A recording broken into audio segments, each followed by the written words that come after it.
Thing like that. President Trump not happy with always questions about says that. possible issues with warnings before the floods hit central Texas. While in Kerrville, Texas, to survey the damage, Trump was asked by a reporter about possible issues with alerts getting out fast enough.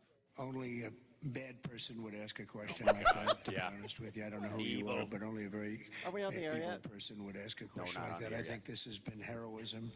He added that it's easy to sit back and ask about what could have been done differently. Hello, everybody. Praise the first responder. So they should be. President Trump says he's satisfied with the investigation into his attempted assassination at a rally in Butler, Pennsylvania, almost 1 year ago.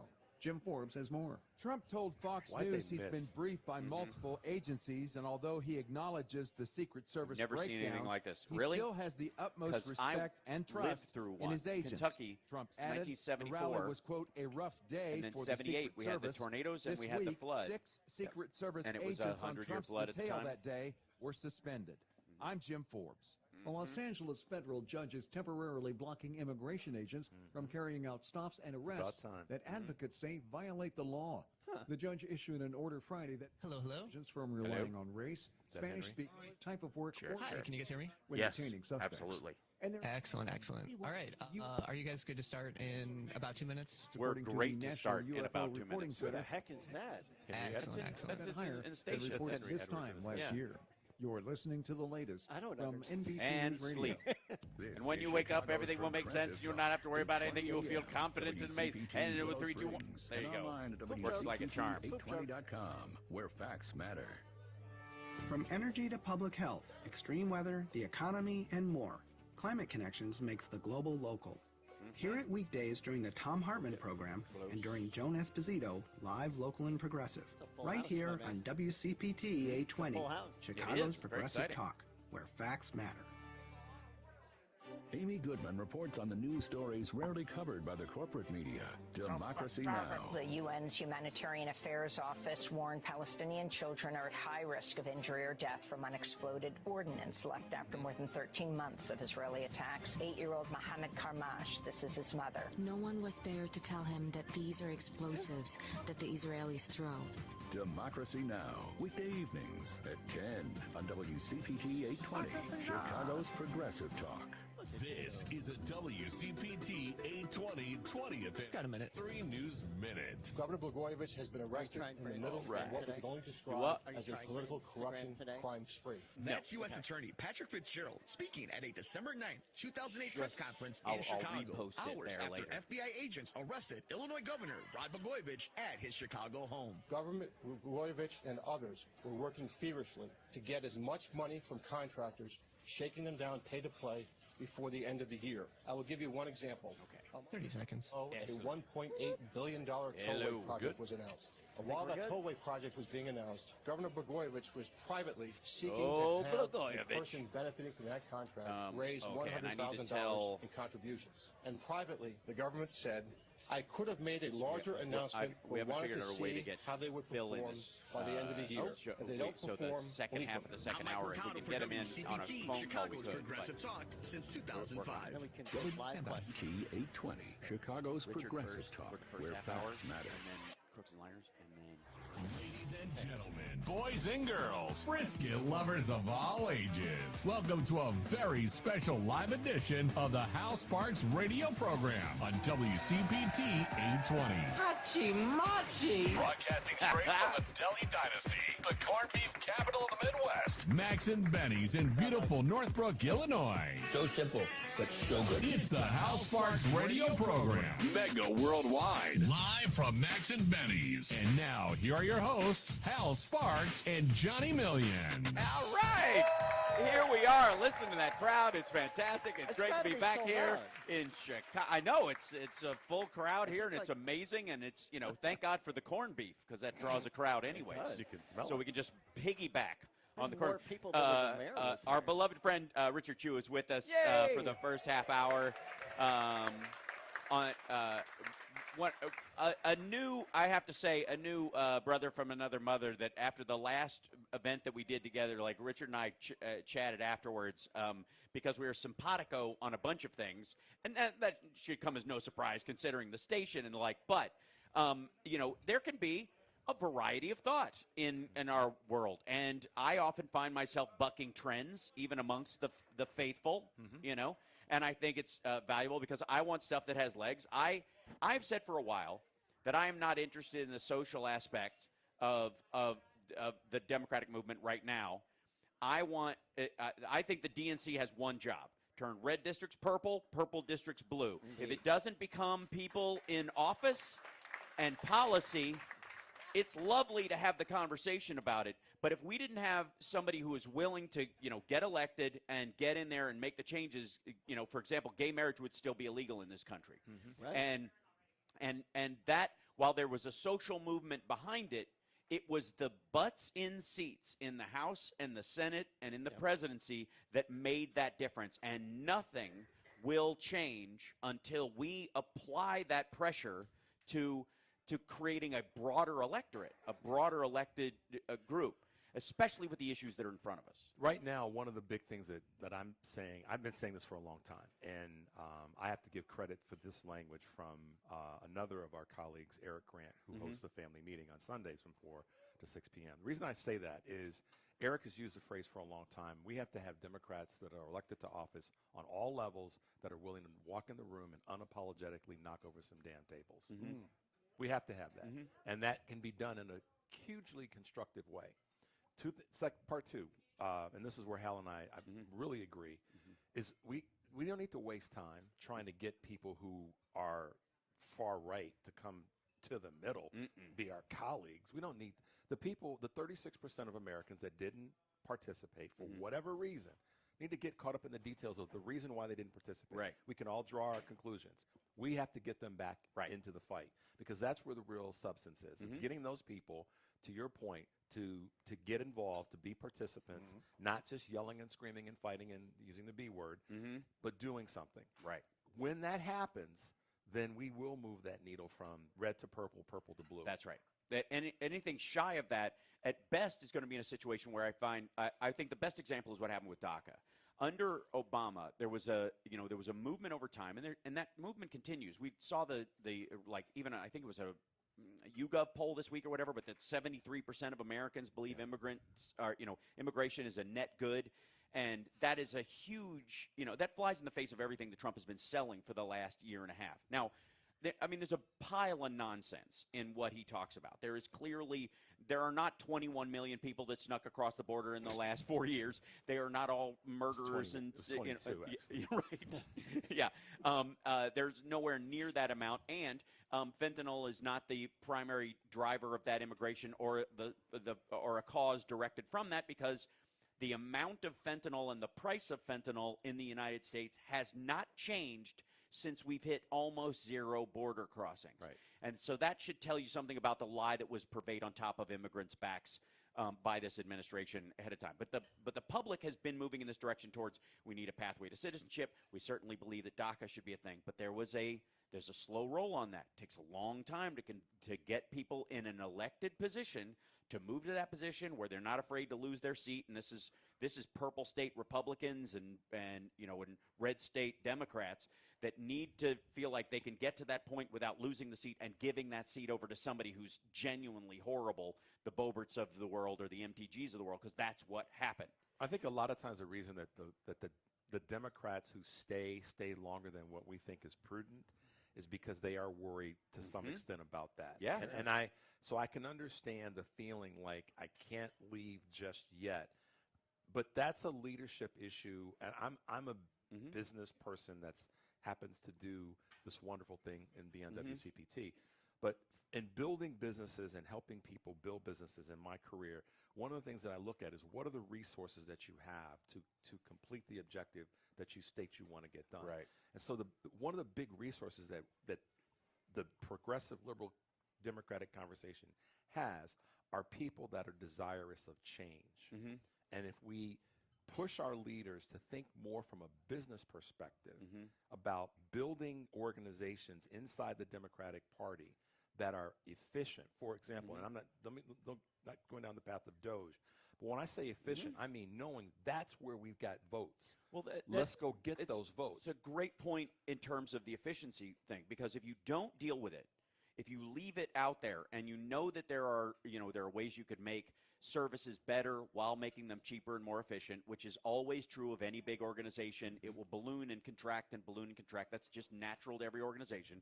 If you ignore that in the government because you're afraid of the people that will make the cuts, which is, I think, how Democrats have found themselves in kind of paralysis about making any cuts whatsoever, you end up ceding all of that ground to someone as awful as Trump, who will come in and say, it's common sense we need to make these. Because obviously what Trump means by common sense is common misconceptions. Correct. But when it comes to everybody else, they hear it as common sense, and they're like, yeah, of course, any big organization will have waste, fraud, and abuse, and we can cut that or whatever. And if you don't deal with that, if you're afraid to confront that, what you do is you give that ground to someone like him who will use it as a wedge to get into office and decimate. Look at the cuts in the State Department. Look at USAID. Using a machete versus using a scalpel. Exactly. And that's what the Republicans have done. And I want to come back to the thing about the DNC and leadership. I think right now that one of the big opportunities is for the DNC, as much as we're talking about restructuring the Democratic Party, restructure the DNC and its leadership and run it like an organization that is, going back to my point about efficiency with votes, knowing where the votes are, knowing where we missed in terms of that, not just saying we're going to change our policy, because most of the policies that we have in place are good policies. Yes. Our ideas are better ideas. Yep. Implementing them is where we get stuck because we don't have the votes on a state legislative basis and then on a federal level. So the DNC has to look at this and say, we need to attack this a little bit differently, and that is taking some of what Howard Dean, Professor Dean said about a 50-state strategy. Yeah, and I quote, yeah! Exactly. Right. Poor guy. I think it's the biggest opportunity that we have right now. So if there's work that individuals like all of us that are here can do, it's to reach out to not just the congressional leaders, but reach out to the DNC right now and remind them that they have to do as much new work and restructuring as we want to see the party do. Right. Because there's no sense in leaving all that opportunity on the table. Yeah, let's talk about what that entails. Because what we've seen in a trend, and by the way, neither party is devoid of this, and I would argue that MAGA and the Epstein stuff, which I'm sure we will talk about a ton today, is eating itself over this very thing. Which cracks me up. It's go ahead. So Sorry. good. That's so good. We'll save that for the next segment. But there is a divergence between what I would call the slacktivist class, the online, in our case, progressives, and in their case, the online rhinos or whoever they'd call the establishment, but the people who make a lot of noise online but do not represent a large number of voters. And not just don't represent them, because that's okay. We don't all have to agree on the same issues, but are strident or militant about something to the exclusion of a lot of other things. And that, we're always dealing with a subset online of a subset of a subset. And there was a period where, if you'll recall, in the early days of Twitter, before it was renamed and then became Mecha Hitler this week, it was, which is amazing. But early on, CNN used to run people's tweets on the bottom when it first came out and they were getting into social media. They would put people's names down there, and it'd be like, Joe the Plumber, 1799, and they would, run this across, having no idea who this person is. No idea if this was a real human being or that was their real name or anything. And that rang the dinner bell for every nation that wanted to run interference in our elections and every spoiler troll that wanted to control the narrative. So all they had to do was be like, it was like C-SPAN callers on dump. And they knew they could just fake their way into it and control the narrative even in spite of things. So you had Russians running pro-Hillary and pro-Trump anti-immigrant and pro-immigrant groups and telling them to show up at the same street corner. This is a manipulation of the conversation so that you can't have a balanced conversation, so you can't have a respectful conversation because they raise the fieriness on both sides of it.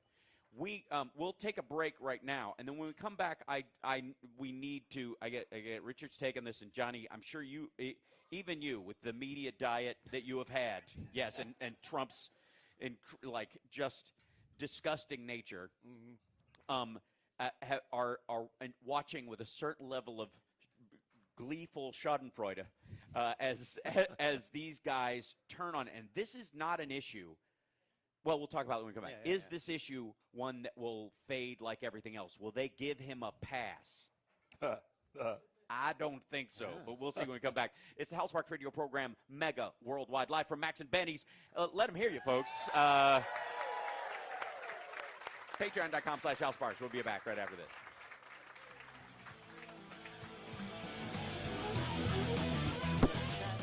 The audio on all the streams is super low and only in one channel. Is there anything you can do? Back in 30. It's okay, they say. Can we raise the volume on it? Yeah. He's going to do that. Okay. Yes, we are working on it. Check, check, check. Well, it certainly went up in here. That's good. Yeah, Matt, can you? Yeah, I think he got it. Yeah. What you said? I believe so. Yeah, so the feed out to the stream. Yep. Good Back stuff. And they also say it's in mono, Matt. Okay. And yeah, what is this, a Beatles album? Great, my show has the kissing disease. Ow, step away from the cougar. That's not a microphone. Oh. It's the House Sparks radio program. Oh, hell yeah. Max and Benny's in Northbrook at WCPT 820. Welcome back to the show. So it's very difficult, especially in this live situation, to stop the conversations during the break because we continue to roll on these topics. Yeah. Now, the big news for all of you that haven't been keeping up with the current civil war that broke out around the maggots is that we've got, I have said since this election, and certainly during the campaign last year, that when Donald Trump was talking, he was setting two trains in motion. And they're on the same track, heading towards each other with no possibility of diversion. There is no sidetrack. There is no way that they're going to get away from each other. They are inexorably headed for a collision. And Trump did this by promising everything to everyone. And one of the areas he did it, and curiously enough, and this is the only quote where he walked it back a little bit, was the Epstein files. There was a well-known interview on Fox and Friends that they edited far worse than what Trump sued CBS over. I just played that the other day. Where they said, what about the RFK files? Absolutely. JFK files? Absolutely. Would you really say yes? Well, how about the Epstein files? Yes. Well, maybe. I don't know. Maybe there's a lot of people could get hurt with that kind of stuff, and he walked it back, and yet they were still under the impression, either through that edit or just because they were huffing the Trump paint, that they were going to get all this information. And not only did they not get all this information, it has been shut down on Sunday in a way that none of them saw coming. Now, it was bad enough when Kash Patel and Dan Bongholio came out and said to Maria Barabba on Fox Queen of the Pufferfish Lips. She sat them down and said, and she's like a Billy Crystal character. It's amazing. Like it. Yeah, it's good. But she asked him. She should be forced to be in a room full of comedians. Oh, it's brutal. Yeah, that'd be just hilarious. All right, sorry. Just every time she does jobs numbers, especially now. But anyways, so she asked him about this, and both of them looked like they were making an ISIS hostage video going, he killed himself. It's nothing to see it. I would have told you, but you can believe me. All right. Okay, so here's the thing. I don't think there's a way we can know whether they're telling the truth or not. And whether the nervousness they have about it is because they are lying or because they know that maggots were going to explode at the truth. That if he did hang himself and that's how it really went down, there is no way maggots are going to buy it. And you would be nervous yourself if you would promise them this and put everything. I mean, Bongholio did like dozens of shows about this going, there's no way. The guy, obviously, Bill Clinton, came in there like Mission Impossible, down on a string and, did it himself or part of the, whatever. Never mentioning Trump, by the way. That's the other amazing thing is these guys could not put that together. But they had to say this and they're, sweating bullets and shaky. Well, Pam Bondi, who was part of the AG team that gave the sweetheart deal under Jim Acosta. Yep. Or Alex Acosta. I always do that, and that drives you crazy. Alex Acosta, who Trump made the labor secretary, who knows nothing about labor, but after he gave Epstein, oddly drawing attention to this thing, oddly giving a raise and a pass to this guy. Mm-hmm. Pam Bondi releases this memo on Sunday that says case closed. That not only did he kill himself, but there is no client list, and nobody else will be prosecuted based on any of the information that we have. Oh, that's so convenient. Really. And then Tuesday, in dealing with the floods, or it was a Thursday, dealing with the floods, Trump finally goes down there and people are going, what the hell? Mm-hmm. And he goes, it was his cabinet meeting Tuesday, he goes, are you still asking about him? And it's like, first of all, he had to expect this if he knew about the thing on Sunday. And if he didn't, who the heck is in charge? Right. That's the part that the last question is really what everybody has got to lean into. Mm-hmm. Who in the hell is in charge in general, but specifically when it comes to the Department of Justice and when things go sideways? Because there's been nothing but everything going sideways since January 21st. Mm-hmm. Everything when it comes to legal matters, justice matters, no pun intended, but the justice that should matter has gone sideways. And it's a testament to the fact that Pam Bondi is not only in deep waters, but they're going to reach a tipping point. And what I believe the reason that the Supreme Court did this thing with the end around with birthright citizenship is that they want to be able to provide some cover when federal judges say that the Justice Department has crossed the line. And so by putting basically a pause on birthright citizenship, that's the front story. Yeah. The back story is so that a federal judge in whatever state can't say the Justice Department has dropped the ball on this matter. Mm-hmm. Right. The Epstein files. Right. And because the case originated in Florida. Mm-hmm. So they want to be able to, that's what my belief is. I could be wrong, but I think there's a lot more to this recent Supreme Court determination than meets the eye, because they want to give themselves some downfield coverage. They know that, let's be honest, somebody else has got a tape, right? Somebody else has got some other information. There is a Ryder truck full of documents and thumb drives. Like, how many thumb drives can you fit in a Ryder truck? If you want to talk about, like, okay. You could open a business selling them out of the back of that truck. Right. It's like a traveling Staples. So here's the other thing, too. Yes, this started in Florida, because that was originally where he was prosecuted and then given this kind of non-prosecution agreement for other stuff on a federal level by the Florida, by Acosta and that team. But he has a house. He had a house in New Mexico. Mm-hmm. He had the island. He also had a place on St. Thomas as well. And there was like Big Jeff Island and Little Jeff Island. Little St. James Island was the place everybody talks about, but he owned Big St. James Island as well and was going to build on it, but he got pushed back because he was destroying coral reefs. That was the least of their worries about this dude. Yeah. But there's so much to unpack in this that on an international level, because flying back and forth from his own private island is an international criminal, which is one of the other reasons why the FBI, no matter what criminal, whatever prosecution agreement he would have with Florida, flying in and out of the country is a whole new ball of wax.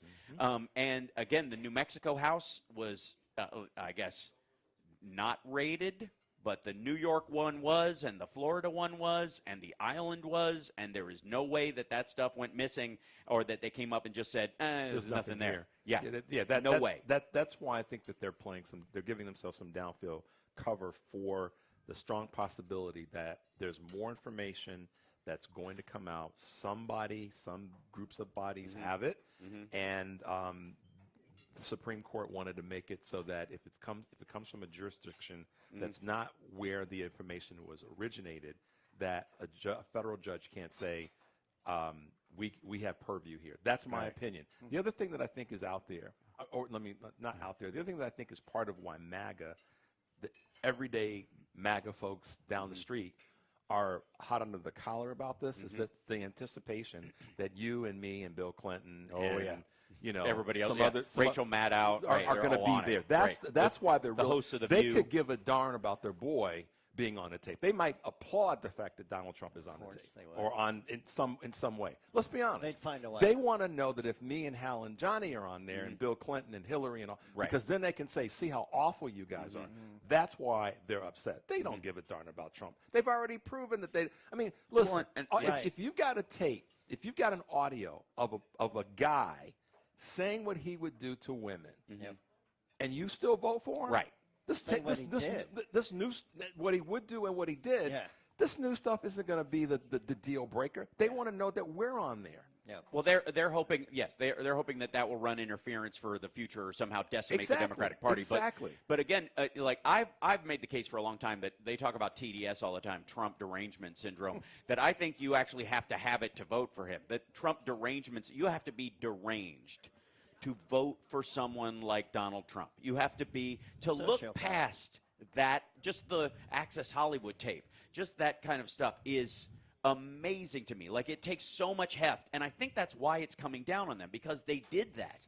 They looked past so many things. They lied to themselves so many times, and you can't hide from that. You can't pretend you didn't hear that. Yeah. You can brush it off, but it's still there. Heard it. You still heard it. It's still there. It's how you deal with it. And it's still and if it ever gets a chance to come like snapping back into the foreground, this is that. And I think that's what's happening, is that all the things they put off, all the stuff that they look the other way on, they're like, now it's probably true. And then again, the only reason I think they're not going to jump on it has nothing to do with their fealty to him, is because ego is on the line, because they have to admit they were suckered. It is very, very hard. This is why cons work. It's on really people. hard to admit you conned. got conned, Yeah. right? Yeah. And people, Trump voters will dig in because it's not about him anymore. It's about their own ego. It's how Jonestown happened. It's how Waco happened. That is the mentality. You have because the fire's building up around you, and you could just run. The door is right there.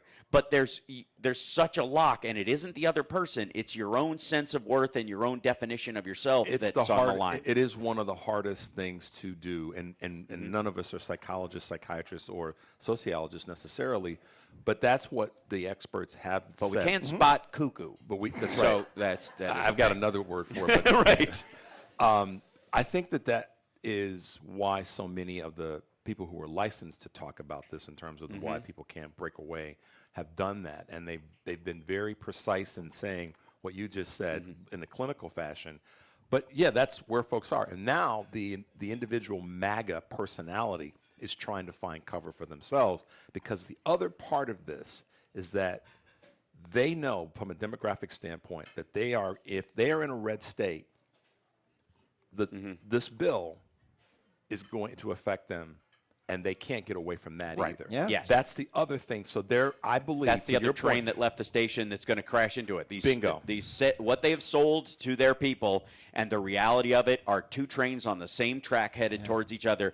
And there are at least three of these, by my count, major ones, including the tariffs, they're not. He didn't get smarter because he got reelected. These plans didn't get better. They didn't get more effective. They're just as stupid as when he suggested them last year. More brazen. Yes, right. And arguably that's going to be the Achilles heel in this, because there are ways you could, and especially I think people give Democrats a little bit of crap for like standing back on some of these things when they actually have materially no power right now, other than the holdups they're doing. In the Senate, they are holding up everything they possibly can for as long as possible, but that's all we've got.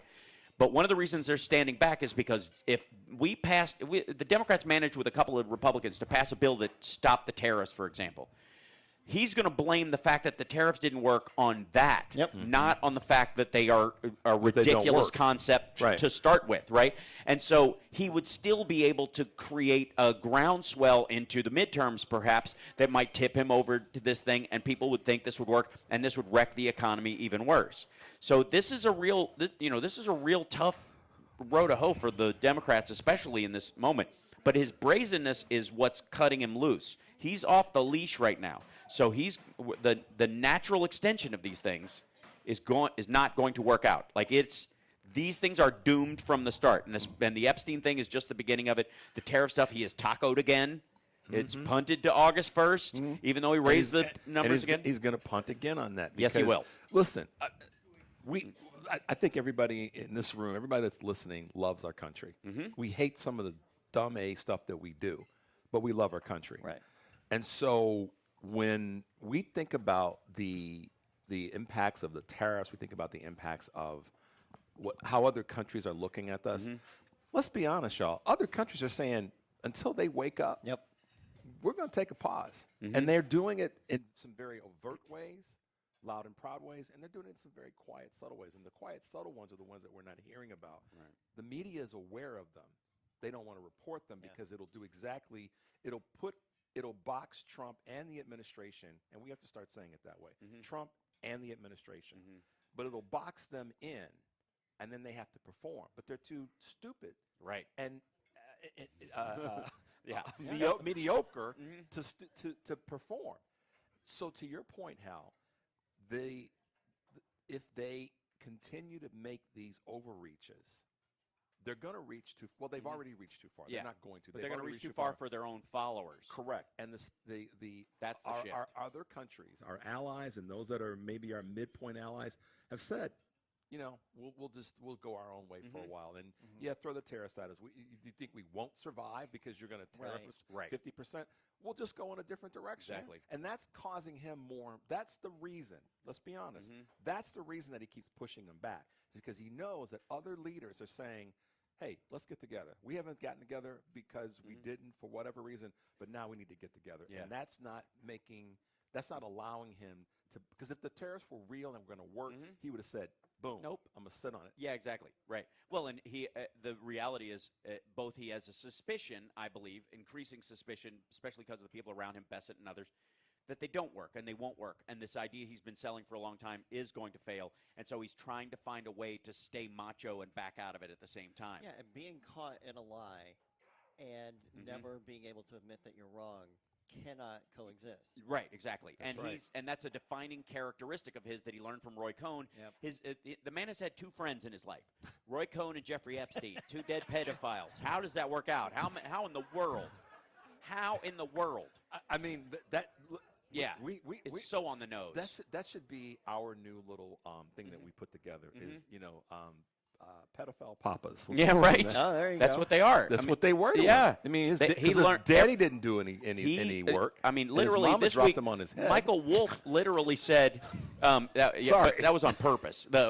She was trying I think he was in his 20s. She was trying to get him to restart. Yeah, right. It was a hard reset. Yeah. Again, he learned everything he knew. Michael Wolff even said this week that he literally characterized it as that Trump loved Epstein, that he was clamored for his life because Epstein was a better looking version of what he wanted for himself. And so he was jealous of Jeffrey Epstein. Of course. And he had a better house that he got for free. So and he was smarter. Yeah. Well, yeah, exactly. He had to be. I mean, we rode right over the break, and we got to take one. Richard Chu, 6 a.m. to 8 a.m. every week on WCPT. Thank you so much for joining me this morning. My pleasure. Crooks and Liars, the lovely couple behind Crooks and Liars is going to join us right after this break. We'll be back.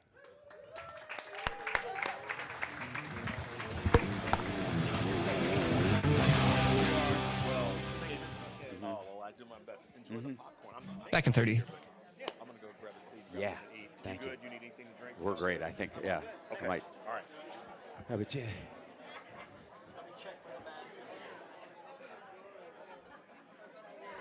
I had to back out of the YouTube chat. It was bad. Were they going nuts because it was loud?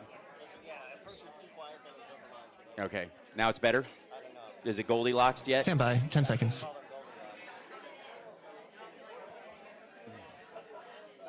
Mic level? Okay. I think it's better. This segment is brought to you by Max and Benny's, because democracy works best on a full stomach. It's the Hal Sparks radio program, live from Max and Benny's in Northbrook on WCPT 820, Chicago's progressive talk.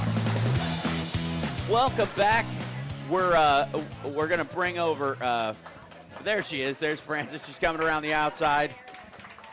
The lovely folks at Behind Crooks and Liars are joining us. We'll let them mosey their way over. And we got a spare mic, I think, for one of these and a table. You want to sit over on this side with me? Yeah. Fantastic.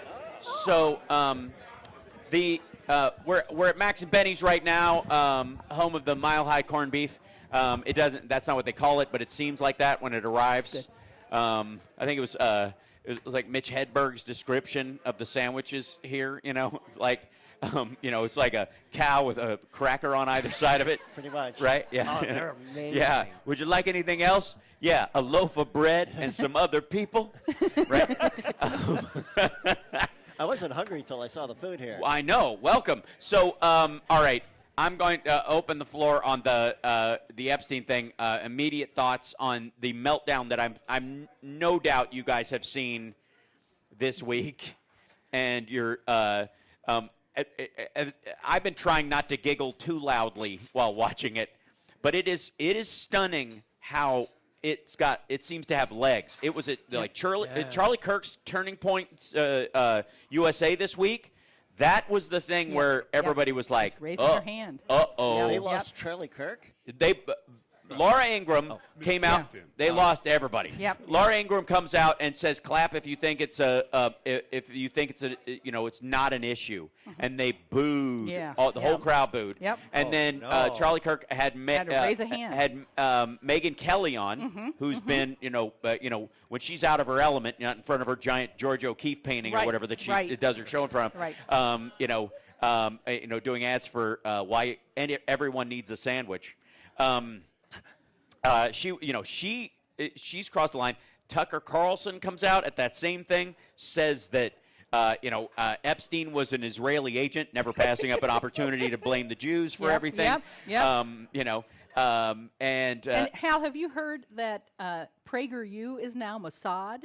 Yes, that's the latest conspiracy theory. Couldn't happen to a nicer crowd. Yep. That's so good. That's the latest. Well, I depend on you, and Crooks and Liars depends on you a lot too, pal, for covering the right-wing blogosphere and podcastosphere. And and look at all these people here, we all know, podcasting is an intimate. Oh, yes. We're friends with all of you. She's sitting right next to me. At the Professional Left podcast. We are friends with you. You trust us. And it is that same relationship in the right-wing podcastosphere, and they feel screwed. Oh, yeah. It's amazing. Like, they are starting to break down around Bongholio. Word comes out yesterday that Bongholio is going to he left work early. He left in a huff. He did. He left it. He was so macho, and he was just with his shiny dome and his muscles gleaming. He just made for the door, and he was like, "I will not be in the room with that woman." And he bugged off like Mike Johnson at the AVNs. And AVNs? Yeah. Sad, really. All right, here we go. But I was asking Driftglass before we came on. I said, what is the contract between Trump and, not with the audience, but with Trump and these podcasters? Right. And Driftglass had a wonderful answer. What was my answer? I forget. Oh, you remember. Say it in your voice. Pray I don't alter any further. Right. Yeah. It really is. This is a power test. Because if you remember, the last big lie that he backed out on was there's a birth certificate problem. Barack Obama's a Kenyan sleeper cell. And at the very end, as the election's coming up on him, he says, "Oh, by the way, no, that didn't happen." Nah.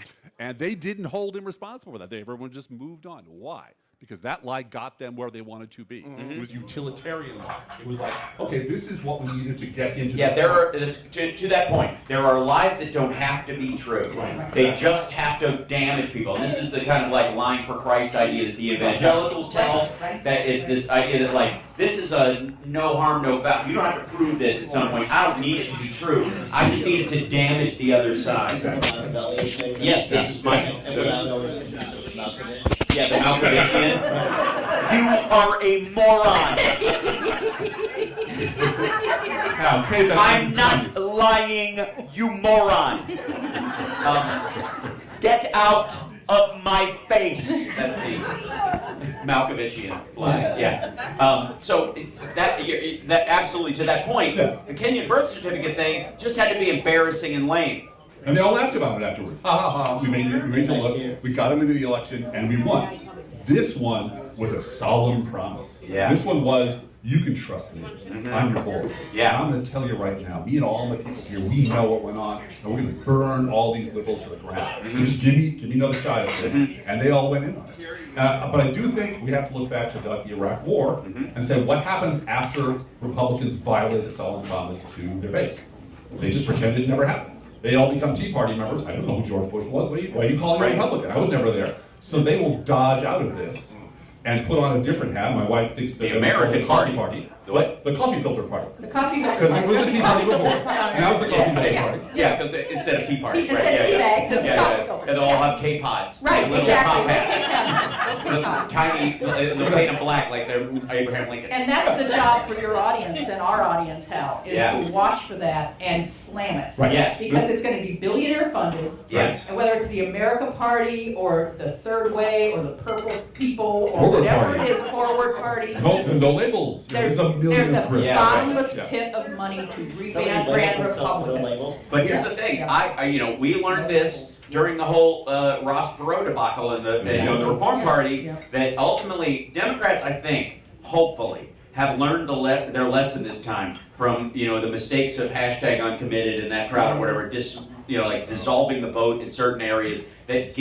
when Trump was saying things like Trump Plaza Gaza, referring to the Palestinians as a cancer, as the problem, and a problem you have to solve quickly. Now, there is no situation where there is a war zone that you can solve quickly without killing a lot of civilians. And that was the lesson. That was the lesson of ISIS, when he's like, I got rid of ISIS. Well, first of all, no, he didn't. ISIS is the ISIS-K was behind the bombing that killed the 13 service people and the civilians in Afghanistan when we were leaving. They are throughout there. What it was the breaking apart of the caliphate, which was a lot of giving to the Iraqi government, the Iranians secretly, the Syrians, the Lebanese, and this mix of things. But Trump himself, his bum rush of these things, like, I'm going to solve this quickly, get it over with. There was a group of people who thought, wow, maybe he can solve this in a phone call. Ukraine, which he has lately gone, well, I don't know, it's complicated. Who knew it could be this complicated? It's like healthcare. Yeah, right. Yeah, 2 weeks. 2 weeks. 2 weeks. But then who knew healthcare could be this hard? Whatever. By the way, still no plan. No. Even the tariffs. There is no plan for the tariffs. Besson, the guys he's put in charge of these things, they have no idea. He's making the numbers up as he goes. It's like a tip or what he thinks is, here's what I genuinely think this is where these numbers are coming from. 25% seems weak, so he goes to 35 because that sounds stronger than 25%. And he believes that should be his cut. On this $15 trillion, he believes that he deserves like a finder's fee on this. Yes. This is his cut he gets from House Republicans that are running and collect their money on the rent. Right. So he gets a cut of every dollar that goes to the Republican Party. Yes, and Don Jr. will arrange for that through some sort of fin Garrett set it up. Yeah. So, That's the big. That's right. So this particular issue, so the breakdown in the Epstein file, watching everybody kind of dig in. Now Tucker Carlson, no surprise, because he's fashioning. So after Alex Jones ate it, after the Sandy Hook was a line too far even for the vast majority of his viewers, and he couldn't get out from under it. And that's why even without the lawsuit, there was still his viewers dropped off like crazy. And everybody else moved in to pick up the slack. And what's his name? Russell Brand was going to be the hippie Alex Jones, and Tucker Carlson was going to be the dweeb Alex Jones, and there were all these people picking. And Jimmy George become like the faux progressive Alex Jones, the fake progressive, right? And in the case of Tucker Carlson, like he's kind of aligned himself with this what would effectively be this Rand Paul, nearly J.D. Vance-y kind of wing of the party, which is where this American Party thing, this popped up in the last couple weeks, and apparently he's gone through with it. Elon Musk has gone through with it. There is this potential for this, and Perot we learned anything from it, it did not eat any of the Democratic votes. I mean, it was either Republicans who stayed home or voted for him, but that diminished that vote 14% the first time around, 9% the next time around. That's what they're staring at. Now the question is, does that only happen in the presidential race, or does it affect the midterms in a major way? Do they slice off, candidates that they're going to try and put in an American party? He's going to invest a lot of money trying to get an American party, which is effectively a Freedom Caucus member, elected someplace else, right? In an area where they cannot get elected. So the question is does the MAGA infighting affect the midterms for us and allow us an opportunity, that we wouldn't already have because of his failure? And one of the huge mistakes they made is they don't understand how rural hospital budgets work. And they think these hospitals are going to close after the midterms. They're not. They're going to close before. Yeah. They have multi-year projections. Exactly. What they're going to do. Cannot And function. the money's not there 5 years from now. We got to close down now. Yeah. Now. Yeah. And those are his people. Yeah. And he has abandoned those people. Yeah. And those stories will not be told on MAGA media. Those are saying everything's fine. But it'll be on local news right before the weather that this local hospital is Damn right it closed. will be. Yep. Well, and that's everybody's going to know somebody who lost something. Exactly. That's right. Exactly. Yes. The phone tree aspect of this in the MAGA world, which gave us QAnon in a lot of ways, will do the exact same thing in the unraveling of this. And I have to say, the Epstein stuff gives them a green light to complain about all the rest of the stuff as it happens. And you look at, where's the FEMA director? Literally. He's disappeared. Yes. He has physically literally He has gone. run away. He has run away. He has left like Bongino out of a shoe.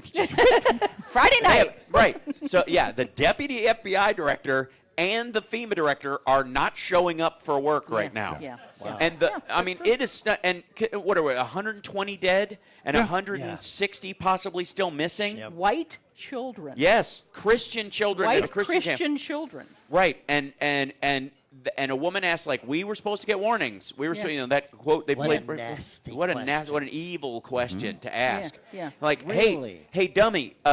Government is there to handle the things we can't handle on a personal or a business level. Period. Because there's no profit margin in it, and there's no way to guarantee long term that we would all know. Throw together a volunteer fire department in the next 10 minutes that could put out a forest fire. Right. And that part of it, we've got to plan ahead. So if there were failures this time, it's never bad to redress those things. That's right. And, that's why Hillary Clinton sat for 11 hours, even though she was like, there's nothing to change.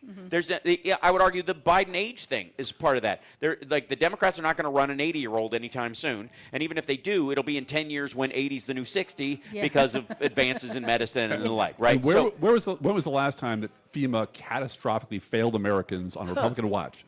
20 years ago next month. Yeah. It was Hurricane Katrina. Yeah. And it was heck of a job, Brownie, and that multiple things basically caused the balance of the Bush administration to collapse. And the rise of the Tea Party, who never heard of George Bush. What are you talking about? There is no George Bush. Those are the forces that are confluencing again during these midterms, and they're going to get worse, and they're going to be more catastrophic, and they're going to be more public. And they're going to agitate more for that stuff. The problem is that very group that you're talking about became the Trump base. They were not arguably they were not the George W. Bush base. No. They were the periphery that got him over the top. But they were not the base. They were the ones that they had to convince and roll. In fact, one of the things that Trump did in the first debates was absolve them of responsibility. He said, you didn't do this. You were duped. You were lied to by Jeb's brother there. And they suddenly felt a great weight lift off their back because, we didn't do that. That wasn't our fault. So we can go even right though ahead. You voted for him again. And again, Well, we can't change horses midstream. Speaking of which, midstream, we got to take a break right now. We'll be back right after this. When's the new episode, by the way, before we go to break? On every Tuesday, every Thursday. Tuesday, Thursday. And ProLeft Podcast. Yeah. And my wife runs a beautiful knitting podcast every Wednesday. That is filth, and I won't participate. We're very tired. We're very tired people. I'm only 22, man. I've lost all my hair. We'll be back. For real? Yeah. Yes. So I was showing him on Back in 60. This clip from Bannon saying thank you, where they're saying Trump is the new deep state. Yes. I love it. Yeah. The title of our last show was Derp State. Yes. The Derp State. Yeah, that's what. Yeah. Hold on. ProLeftPod.com. Oh, sure. Whoops. Oh, yeah. Oh, I can spell. Oh, my God. Okay. 30 seconds. I got to say, the legroom here is I just love spectacular. your show. It's so much fun to do. It is, and it's so wonderful. You say no politics, and we're just going to play music, and we're just going to have fun. It's like, okay. And people try to shoehorn it in the chat sometimes. I've got all those words filtered, so I can see when somebody is like misspelling Trump to try to get it through. And I'm like, if you're wondering why you can't put the word Trump in the chat, I bet there's a reason. Probably don't belong here, right? Exactly. Stand by. Thank you.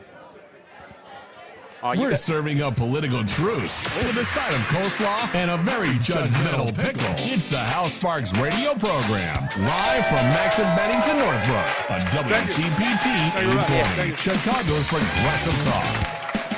We're back with Drip Glass and Bluegrass from ProLeftPod.com. ProLeftPod.com is the site. And you were just saying you called the last episode the Derp State. The Derp State. Right, which is one of my favorite phrases because they're derptastic currently. I myself, by the way, if anybody's wondering, I am both the establishment and the deep state. So if any blame is to be thrown around, throw it my way. Yeah. Since I'm the only person apparently who read the ACA and all the way through, Rubber and glue. He did. What? He really You're did. rubber and glue. I am rubber and glue. Whatever bounces off me sticks to me. It's a little It's rough. Yeah. So how's that death panel working out? We're getting to it. It's taken a long time. And they're not. It turns out they're not ACA related at all. They have to do with rural, hospitals being shut down. Right. So there was they crossed a Rubicon at this turning left, turning points USA thing with Charlie Kirk, where I think it was Steve Bannon or somebody up there with him saying that they're saying Trump is the deep state now. Deep state. He's not only been co-opted by the deep state, he is the deep state or whatever. And I would like to put them at ease. He is far too shallow to ever be the deep state. He is not intellectually capable enough to be the deep state. There is no possibility. He can't even be the cabal or the Illuminati because that would require too much organizational skill. You cannot put people like Duffy in charge of the FAA and NASA now. Yeah. Because he was doing so good with airplanes. You want to higher. Higher. Yeah. Let's have more explosions. Higher up in the atmosphere. This is a stunning turn of events, and I feel like we have a responsibility not just to mock it incessantly, but to capitalize on it politically. Absolutely. 100%. Yeah. So, what are the best strategies for doing that? I have my ideas. What are your guys? During the midterms, go hold your own town hall meetings. Yeah. Go to Republican candidates, go where they are, and ask them these questions, and insist that they say, and don't talk about the meta economy. Don't talk about deep things. Talk about the Epstein files. Yes. Talk about promises made, promises broken. What about that? And Right. every time they turn it back, you just say, okay, that's great. That's a great answer. That's really cool. What about the Epstein files again? And bring 3 or 4 friends. And one thing we did notice, this happened with school boards. And they were advising people to bring videographers because then you might get a hit on Hannity. Right. So you bring your media people, bring your phones, film your friends asking these questions, and you won't get a hit on Hannity. I can promise you that. But you will get some media somewhere, and that's something you can pass along to other people. You can move that around and get the feeling out there in the world that they are terrified because all we want to do is make them stay home. That's all we ask for. Right. Stay home. You're disgusted, you're appalled, stay home. You just can't support this guy. Democrats, they're winning the argument, Democrats, because for 30 years we have been baby-killing monsters, commie monster, blah, blah, blah, blah, blah. So we're always the worst alternative. But they can stay home and avoid that. Right. Because they would rather make no decision than vote for the people that make them feel icky. So make them feel good about doing nothing. Right. And that requires attaching the ick factor to Trump like mud. Like it has everybody is Trump in this election. Every Republican is Trump. Well, yes, every Republican because is they've Trump. all shown fealty to him, and even the ones that might try to, Murkowski or somebody like that is obviously going to fall in line. Yeah. And again, if you push them on it, I would argue Like, you're really going to turn on the president? Like, there's nothing that says a Democrat at one of these, Republican town halls has to go, why are you distancing yourself from Donald Trump? You don't have to actually ask them a genuine question. No, right. You can ask them a question that causes them. Something's there. Yeah, right. Yeah. Because the majority of the people that will be there are largely their supporters. Right. And if they try to distance themselves, they're not going to get very far. So feel free to tee that up. I mean, the amount of trolling that goes on from the Republican side and the impact that it has had, there's a real reason why we could find value in it this next time around. What do you think for the midterms at least, a strategy to attach this stuff to them might be? Well, it's interesting that there are actually Republicans coming out and saying, well, if Trump touched a 14-year-old girl, that's okay because Democrats are so bad. We have this larger battle to We're worse. fight. We're always worse. We're always worse. Right. Wow. And so you have to. First of all, I'm not sure how many Republican House members are going to hold town halls. This is where the Democrats have to hold town halls. Exactly. Trump's, right. I invented the teletown halls. Right, exactly. In the places where you can't And we've had those in our district, Illinois field. 13. Rodney Davis is no longer there, but he held teletown halls just with pre-screened phone calls. Right. Whatever. It's just ridiculous. But no, I think we need to be out there. And I agree with you. Ask the question, is it okay to touch a 15-year-old girl? Right. Is that okay? Why? Really? Is that okay? It's How about okay this? for Trump? Why is it okay And for why Trump is it to do okay it? for Trump to do it? Why is it okay Yeah. for Trump to hide these people Yeah. or to protect these people? And that Right. might be the thing that's closer to it, because where they might go is, and I understand where they would come from on this, because Trump is such a mama's boy. The idea that he likes preteen or underage girls is kind of it would make people question, because he attacks grown women and he's and that's his type. So they feel like they're safe in this conversation because of the women that he traditionally sexually assaults are of age or older, right? And so they feel like they're safe in that. So, but the question that could drive them is why is it okay that he would protect them? And I think that's the essence of why they're flipping out right now, is because they feel like he's running interference for the cabal. Exactly.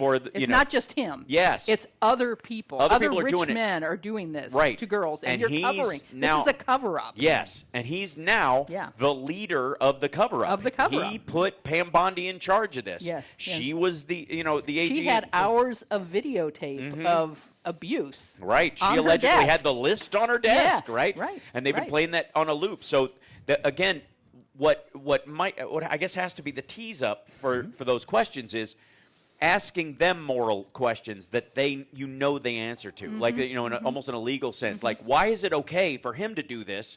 If it was a Democrat, if Bill Clinton turned out to be engaged in this kind of stuff, we had evidence of it. Gone. I have no problem That's the grooming point. him. That's I mean, the point. like Yep. Stephen Hawking gets named just about as much as anybody in this because Epstein bought him a submarine, which I don't think most people know.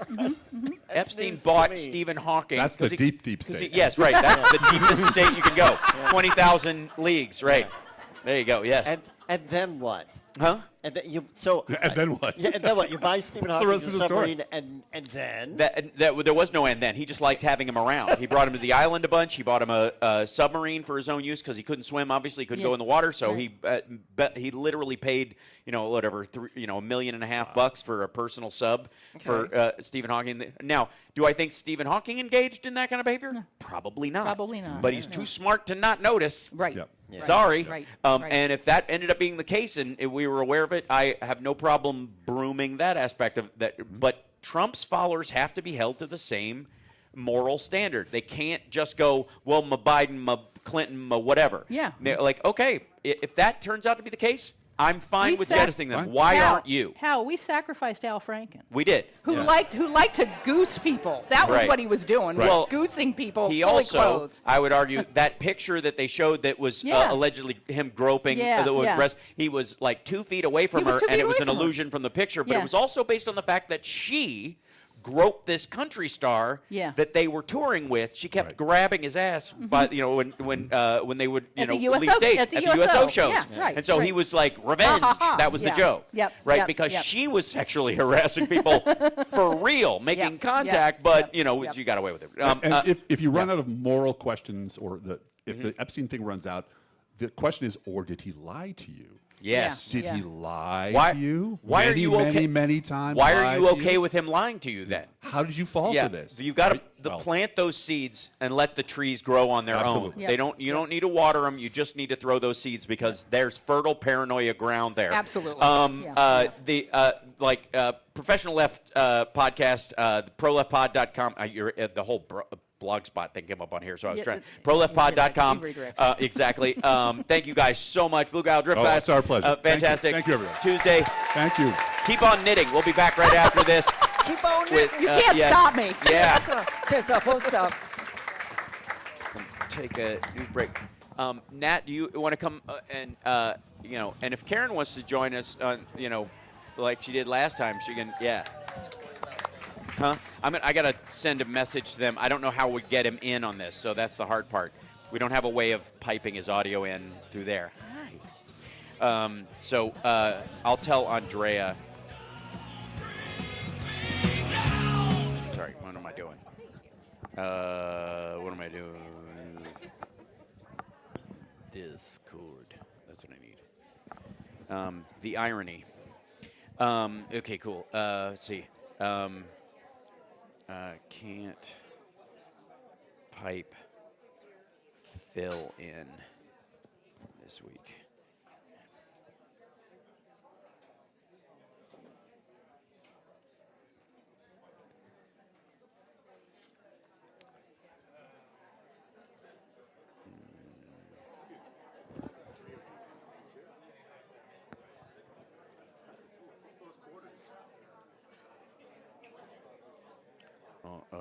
Wednesday. Okay, cool. Whew. I just I can't pipe fill in. It's just Phil. Hold on, Phil. It fixed it for me. And everybody's gonna kill him and just be like, oh. They're like, we're lean in. Yay! Real quick, let me. What's the link for your podcast? True Blue Politics. Blue Politics. There you go.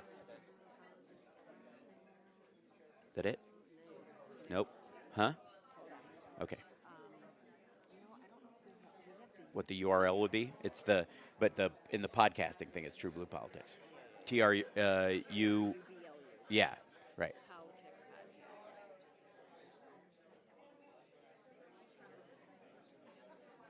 Find it on here. Bunk. There we go. I got it. On Apple Podcasts, and SoundCloud, and Pocket Casts, and TuneIn, and Podbean, and Patreon. Okay, there you go. All right. Excellent. I'll put it up on here.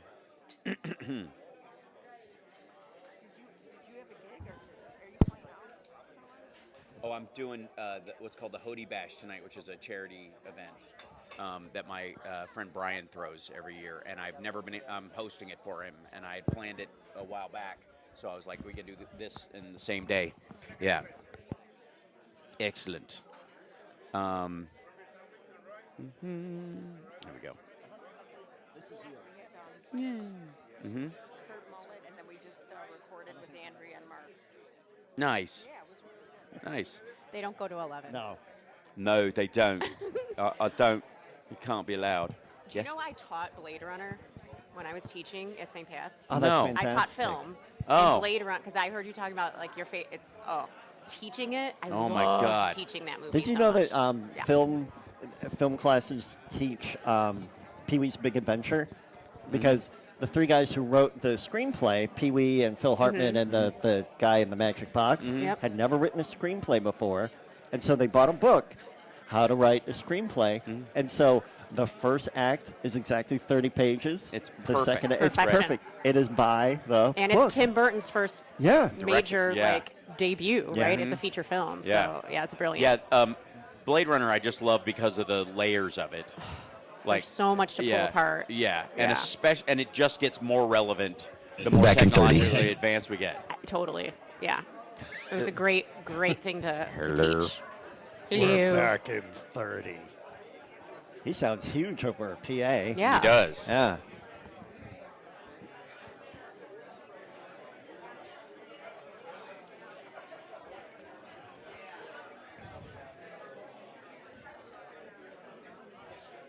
Does Andrea know to tell the chat that Phil is not dead? Yeah, she said, probably okay, not. no, Phil. Hale doesn't want Thing sliced thinner than the pastrami is the patience for disinformation. It's the Hal Sparks radio program, live from Max and Benny's in Northbrook on WCPT 820, Chicago's progressive talk. I am definitely going to need a corned beef sandwich before this is over, because I'm on such a hard fade. I got about 3 hours sleep last night because my flight was canceled, and then I had to get the earliest flight I could this morning, as I said before. But I was like nervous that I would oversleep and miss it because I did not have another option. So I was like, Oh, it's okay, that kind of sleep, go is to it? sleep. Go to sleep right now, and you'll be fine. Yeah. Just go to sleep. It's midnight, and you'll be fine. If you just go to sleep right now, you'll have 5 hours, and that's plenty. It's 12:30. If you go to sleep right now, it's 1 a.m. If you go to sleep right now, you'll have And you're doing 4 the sleep math? hours. Yeah, right. And then when I got here, everybody's like, hey, so where's Hal? like, I had seen the Blue Sky message, so I knew. I was like, nope, not even going to ask. Yeah. Yeah, I no. saw. Yeah, here's the important part. I'm here. You're here. That voice you hear is Natalie Ziemba. Oh, Our yeah. dear Nat Z. Natalie Ziemba. And Karen from Chicago, from True Blue Politics podcast. Karen from as Chicago. well. Who joined us last time we were here. Of course, Nat's on the Woodstock, Illinois City Council. Really, I got to take a certain level of pride because I watched her go from a member of a chat room and hanging out, and that's where I first introduced to her, and then she ran for office and actually did it, and there's something great. And I've been trying to tell her for a long time that it's just a matter of scale. Yes.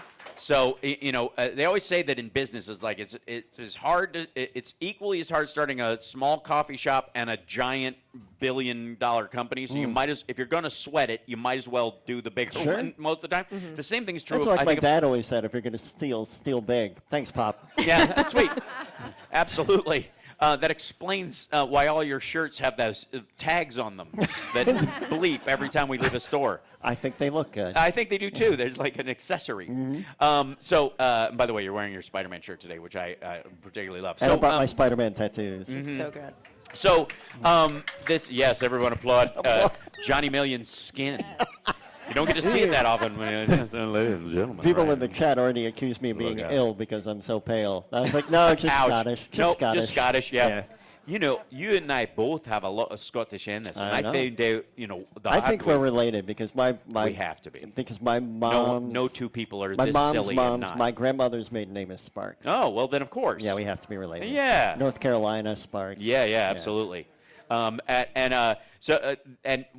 Whereas we it's diverged. a good thing we never had kids. And it's true. Yeah, because they would look.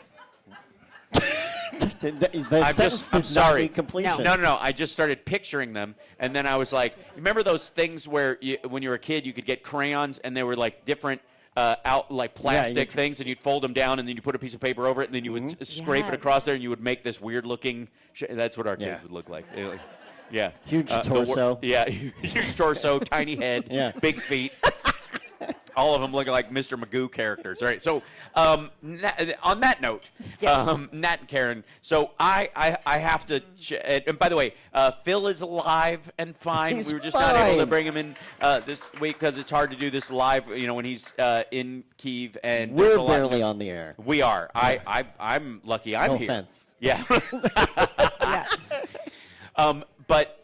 So I want to check in with you guys on the kind of the big stories of the week. Not the least of which is that Dan Bongholio left in a huff. and Kash Patel might follow him. Bye. And I am enjoying the fact, and I think a lot of people are, that I'm certain this is not what they were expecting 6 months in. Absolutely I'm not. certain that if you went back in time and you asked these folks, what do you think you're going to be talking about in July of next year? America's already going to be great. We're just going to be golfing the rest of the time, I guess. You know, we're going to be driving monster trucks everywhere and like be NASCAR. We're just going to be making excuses for the slaves we have. Yeah, that's right. Yeah, right. Riding the greatness wave is, I think, what they were He's not mentally. a slave. And this, he loves it here. And this is kind of the opposite. The idea that that multiple members of the administration would be talking about quitting over stuff that were like straw that broke the camel's back issues with the base. They should be. Yeah. And I just love it. Yes, and also watching Tucker Carlson do mental gymnastics as well has been a lot of fun, and just the breakdown and just the cognitive dissonance that has to happen for people to try to justify what is now coming out in the news. Like, it's an impossibility. They're putting themselves in these impossible predicaments and situations, and there's no amount of information or truth or fact that can possibly come out for them to start to realize and understand and say, maybe I was wrong. They cannot admit that. They just cannot do it. And so it's just been, I'm grabbing the popcorn every night and just watching it all happen. Yeah, and Richard brought some for Johnny mean, just in case he needed it, right? Yeah. Thank you, Richard Chu, for the popcorn. Because I have said there will not be enough popcorn. No. Yeah. And I'm still right about that. And again, I'm also under the impression that and this showed up I think yesterday when Trump congratulated Pete Hegseth for an interview he did on Fox News that didn't happen that morning. He saw him on Fox News, and they did a great interview. And they were playing the best you could give is that they played a tape of him from his little drone launch video, which allegedly Trump would know they were releasing because it's his SecDef. He also called him the Secretary of War. Yes. Oh. Which again, it is sexy. That's sexy. Yeah. Hashtag uncommitted. Congratulations. Yeah. You got a Secretary of War now. He's like, that's what we should call them that. That's what they were. Yeah. But right. But that's he's on a hard fade, and they're on a bum rush to get him to sign as much of Project 2025 into executive order or law as possible. Yeah. But as all of this is happening and we're sort of enjoying the show, what are we prepared to do? And what are we doing? And what is the action we are taking? Yes. Let them have their time over there. Yeah. What are we doing? The actions we're taking.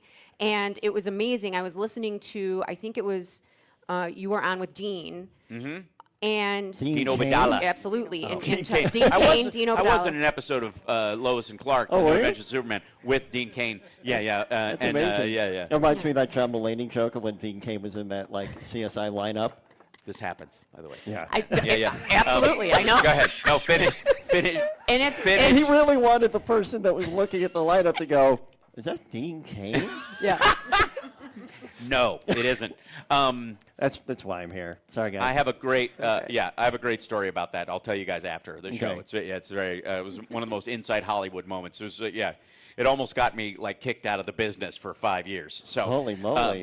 You can do that on your own. Oh yeah, I know. I've been trying. Yeah. So, anyways, Nat, you were saying, what are we prepared to do? Yes. What are we this? prepared to do? And going to rallies and doing things like No King's Day, right? That feels good, and it shows momentum, and it shows unification. Now what? So it's always thinking about, what are we going to do? What else are we doing? Who are the candidates we're starting to prepare? Who are we talking to? Who's getting out there at town halls? Who's filling the void and filling the vacuum when GOP and MAGA don't want to show up to things because they're scared, and they should be scared. Yes. So who is showing up? Who is going to be there? Who is filling that void? Who's filling that vacuum right now? And who is coming up sort of, who are we starting to prepare for the next election? Because this is going to be so critical, and we have to think about it now. We don't want to start thinking about it in 8 or 10 or 12 months. We want to think about it now. Well, and I think that the immediate action, and we see this on the streets of L.A., these brave Latinas that are beating back ICE. Oh, yeah. And, because And building an without- underground coalition and exactly. network, right? And if you don't have the app, there's Ice Block, and you can report ICE sightings. And so for me, I gain a lot of courage and inspiration from watching that kind of courage. For real. You know, because that is in your face. That is something that we all can do. We all can be a part That has of that. consequences. Right. That's scary. Yes, Exactly. absolutely. Yeah, and it also puts one of the most amazing things about it, especially in Los Angeles we've seen, is it puts a lie to what Trump has said about the state of the city and whether there were riots and all this kind of stuff, or that the city was going to burn down without his help and those kind of things. When people show up and they're like, nope, I'm here filming these folks, there's really nothing going on. We don't like this, and we're protesting it, but we're not stepping across a legal line. It looked like a lot of street fests to me. Yeah, it did, in large part. And it was. The issue that Trump has, and this is, apparently there was a big blow-up behind the scenes where he called Kristi Noem and was like telling her, of all people, and not Homan, to back off some of the raids, especially on farms and those kind of places, because he was getting phone calls from these big ag business and these these business leaders. Shoot me in the foot. And I don't know if you know this, but apparently there are a lot of undocumented people who work in the hotel and casino business, and Donald Trump is apparently aware of this all of the sudden. Now, we know that one of the ways, if you really cared about this issue, you could put it out, you could stop it because you believe it's undermining the wages of workers in the country and stuff, is that you would arrest the employers. But had that happened years ago, Donald Trump would have been a non-issue. We'd have never heard his name in any of these issues, because the man would have been arrested for hiring undocumented people working at Mar-a-Lago and at Doral and at Bedminster, because he clearly did proudly. And not only that, he not only hired undocumented people, but he takes extra effort to hire immigrants from foreign workers, as like the H-1B visa thing that Elon Musk talks about. One of the reasons he likes those kind of workers is because you can threaten them. Because if they lose their job, they lose their visa and they have to go back. So you have leverage against them. It is even further than non-union. Yeah. Because a non-union member, arguably, as much as they might not have leverage against the company they're working for, they could leave. They still have a place to live. They still have citizenship. They have the potential to find another job. Right, they can find another job, and they're allowed to stay here while they look for one. Yeah. And if you're brought over specifically, and the higher order those jobs are more specific. Hostesses at his properties are very much specific to that, and they do it on purpose. The same thing with Elon Musk's programmers and people who work at Tesla. You fire those people. There's not another job waiting for them like that can afford to pay for the visa and all that kind of stuff. So they just have to go home. And so you can make them work brutal hours. And they know this. That's why they like it. Yeah. And so, again, we've seen this, he's, as much as he's doing it under the table, yelling at Kristi Noem, and he can't say it to Homan. He can only yell at the women somehow. Pam Bondi's the only one on the hook for this stuff, whereas Patel and Bongholio are somehow, coming across as the good guys. Yeah. Makes no sense to me. Yeah. And I'll bring it down. I'm going to come back to the big bill, right? Mm-hmm. I'm looking at it in I always talk about microcosmic things, right? Because we love to talk national politics. Yes. How is this now going to affect my municipality and the people within it, right? I'm in McHenry County. Historically has been very, very red. And, little tiny, the county seat is Woodstock. And I'm on the city council there. And so now I have to think about what's in jeopardy.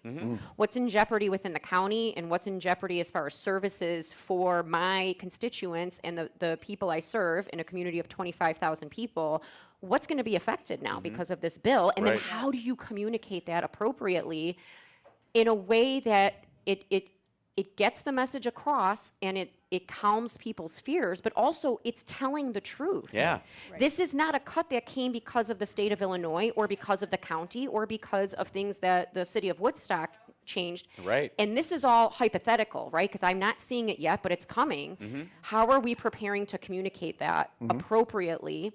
To say this is the reason why. You're saying that I'm scared about mental health clinics. It's not an option. And honestly, there is a certain element of we told you so, and yes. And I've literally I want to go out on the road with John Fugelsang and Frangela and do the We Told You show squeeze. That's pretty good. You know, to explain this to people, because again, the weird thing about, and this is the weight of being a Democrat and the burden of being a Democrat, is that you have to care about the voters that didn't vote for you. You actually do want government to function, and you don't want people to die just because being an ignoramus shouldn't be a capital crime. Right. You shouldn't have to die because you were stupid or suckered by this, by this flim-flam man. Yeah. And coaxing them back might not be something we can do. We might not be able to walk them back to our side. But we can make the case that they can't trust him anymore. Right. So again, stand down or step up. And there is an area where I think when these cuts come, we can start talking about the management of these things matters. Who's in charge matters. There is no uniparty. That's just a lazy, like, Trump voters' way of saying, well, it was always rigged. It isn't him. Right. Biden brought the unemployment down to 4%. Was like wresting us back from COVID in the same way that Obama wrested us back from the 2008 crash. Doing way better than all the economies on the rest of the world combined, supporting Ukraine, doing all the kind of stuff that you would want from a leader. And then Trump comes in and he's like, well, it was all broken. Last year it was dead. This is the thing he's been selling, right? Even they know that wasn't true. They're taking it as one of his hyperbolic statements. Oh, just one of them. Right, Yeah. right. But again, on the stack, it doesn't have to be true. It just has to hurt the other side, right? So all the stuff he says about Biden doesn't have to be true. It just has to hurt the other side. Here's the problem for Trump. I think everything he said about Biden's age and and inability to function is true of him. It's all coming true. We're all seeing it now. It's always projection. Yeah, and he is scared to death of it. His father had Alzheimer's at the end of his life. He was about this age that it really started to show. Trump has a way worse lifestyle than his parents did, and everybody around him is doing everything they can, except for Pete Hegseth, who went on Fox and Friends and didn't even say hi. Doesn't he like normally do like the Carol Burnett? He pulls on the earphone. Yeah. But they're aware we got to get this stuff done as quickly as possible. The bum rush has as much to do with his failure as it does, and so they're staring down the barrel of next year. The tariffs are not going to work. These hospitals are going to be harmed. Red states are going to be on the hook for a lot of this stuff, and we got to come up with a better message than I told you so. What we got to come up with is we're not, forget the common sense sales, because that cheapens the argument. I think we have to claim complexity. This is difficult. We have 340 million people, individuals in this country, which means the system has to be complex. We don't have to fear complexity. We don't have to. You know why you want? But people want simple answers, but it's not the answer. Well, the simple answer is it's complex. This takes work, and we're willing to do the work for you. You shouldn't have to. You shouldn't have to fret over every aspect of this. It's why we have committees. It's why we have bills and all this kind of stuff. Do we take a break or do we? No, we missed it. We will take one right now. I know. It's tough because we get talking and it's great, and we're here at Max and Benny's, so we feel like they're helping support the show to start with. Anyways, thank you, Max and Benny's. We'll be back right after this with more with Nat Z and Karen from Chicago from TrueBluePolitics.com. I think that's the actual website on there. Podcast. We'll be back right after this.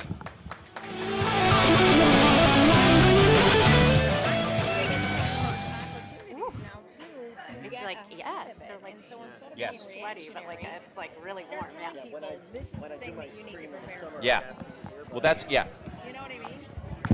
Yeah. So she was saying, like this is something we have to prepare. Back in 20 seconds. Thank you. Yeah, we're coming back in 20 seconds. These are short little breaks. Mental health, all of that stuff that's funded right now through the county. I'm scared. I'm scared. Mm-hmm. It's like you have to have this conversation. Yeah. Now, the Right. Veterans Affairs, I'm scared for them. Yeah. Poor veterans. In Live radio, live reactions, and one guy asking if the borscht is gluten-free. It's the Hal Sparks radio program, live from Max and Benny's in Northbrook on WCPT 820, Chicago's progressive talk. That was the old soup joke. Yeah. That was where that quote was from. But taste the soup. Sir, do you want another bowl of soup? Taste the soup. Is there something wrong with it? Is it the wrong kind of soup? Taste the soup. Sir, I don't want to. If there's something wrong with it, I'll get you a new bowl of soup. Taste the soup. All right, I'll taste the soup. Where's the spoon? Aha. Aha. Welcome back. So it's very exciting. The show is breezing by. Karen from Chicago, and of course Natalie Z is with us right now. We were talking a little bit about how we have to. Thank you. Yes, round of applause for these ladies. I would argue, Karen made a really good point during the break, which was we got to be proactive, not reactive to these things. There's going to be these scandals that come up, and then we can react to them. But I will say we can also spot them ahead of time. I have said this whole time that, like, you could have just sat on this Epstein stuff because there was no way they were going to be able to avoid it. They can't release the stuff because Trump is all over it. So there is just no way. They do a full dump of this stuff. He's everywhere in it. And by the way, where are his flight logs? Right. Don't get me started. The man has property in St. Thomas. Nobody flew into Jeffrey Epstein's island. They all flew to St. Thomas and took a boat over, or a helicopter, and Epstein had a pier of his very own where boats would come and go all the time. Trump flew into St. Thomas a myriad of occasions, and Epstein caught a ride. So the idea that that this whole story has been told and it's over, nothing to see here, folks, is ridiculous. That's going to happen. The same thing is true, I think, of the healthcare aspect of this. You were saying mental health issues because of funding. These elements are going to come to a head. Yeah. And we've got to think about how to speak of these things without just being "I told you so" about it, but also like the fix that we would have, which sadly in a lot of ways is going back to they weren't broken, right? They worked. A lot of these things were working or getting better, but this this kind of disillusioned, lazy voter back and forth thing that we often do kept people from I have said many times that if we crowed as loudly when Democrats succeeded in creating these programs as people cried out when they get taken away, we wouldn't be in this situation. Right. We have to get better at bragging. We got to be better at bragging. Absolutely. That's right. That's a really good way to put it, too. And I just want to go back to one thing really quick, and I always think about this because we talk about, like, owning the libs, right? And they love, like, the cruelty of things and owning the libs, and that's, like, one of their things, right? They love to say that. I don't see an equivalency of owning the MAGA.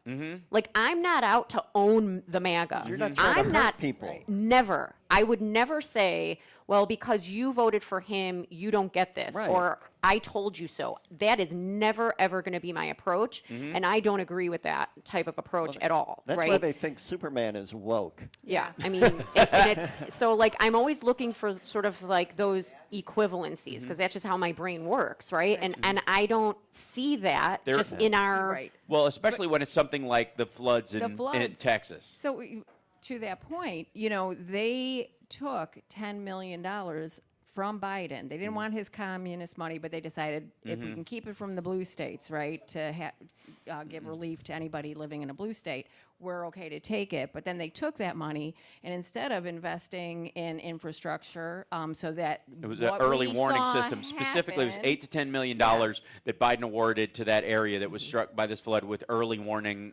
flood systems and stuff, the kind of sirens that would blare and let everybody know that you wouldn't have to wait for somebody's phone to go off. They were supposed to invest in that 3 years ago. And what did they do with the money? I don't know. Bonuses. Yeah, right. They gave themselves bonuses. Right. Oy vey. Yeah. So that's so it's hard for me, honestly, to feel bad for them. Well, and again, I wouldn't feel bad for them, but I would say, like, this is where they shrug off the value of government. I've basically said the whole, like, Trump attacking the press has jumped the shark. That even this week when the woman asked him about the parents who wish they'd had more warning and all this kind of stuff and they should have had it, and he was like, only an evil person would do this. It's become so ham-handed and lazy that it's become a sign of weakness. And I think there's a tipping point that is occurring with a lot of people where they're like, answer the question. A lot of people want to hear the answer to that question. Exactly. They need to, so that they can send their kids to camp next year. Yeah. So that they can, trust that a Christian camp isn't going to, their kids aren't going to wash away as a cabin that's built, and again, regulations. Regulations are how you keep things like this from happening. Yes. And again, I feel like we have a responsibility. Whenever they bring up regulations, we need to cut regulations to say, why do you want to cut safety regulations? Add the word safety, because that's an unwritten part of that. We just assume regulations are for the good and the safety of people, especially building safety and that kind of stuff, right? And we just say, regulations can apply to a lot of things. They just think it's red tape that gets in their way. That gets in the way of capitalism, that gets in the way of unbridled capitalism. Gets in the way of clean drinking water, gets in the way of vaccinations. And so we have a responsibility to throw that word back in until it can be unspoken again.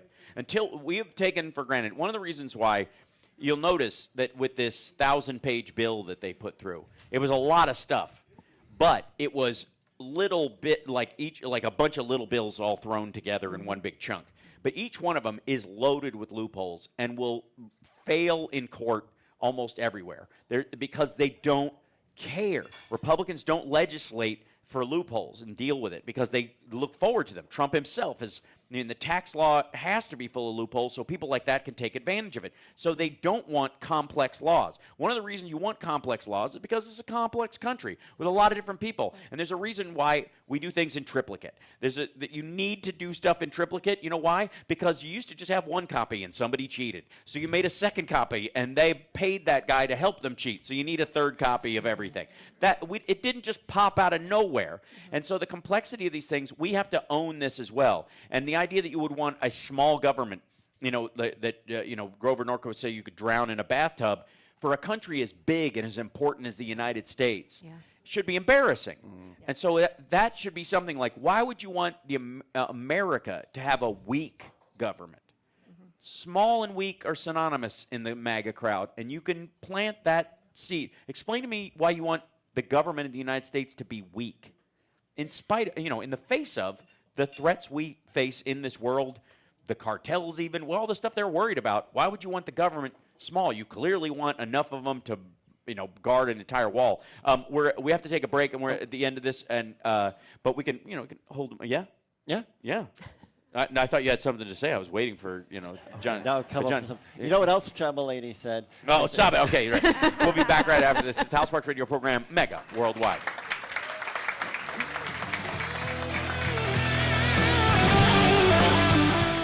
We've almost made it, and I'm still awake.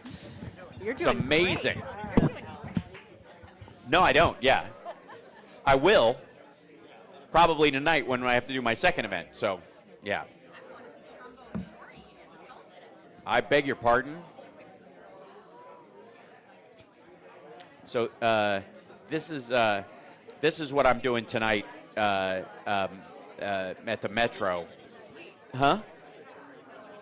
Yeah, I'm going to nap between now and then because I'm hosting this. Yeah,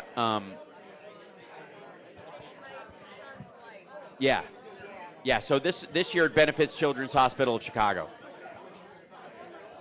Yeah. So this has been happening since '82. Yeah. So tonight it's Night Ranger. I don't know if he has doesn't. This is because it's already closed, so he doesn't even need the website anymore. Yeah. 30 seconds. Excellent.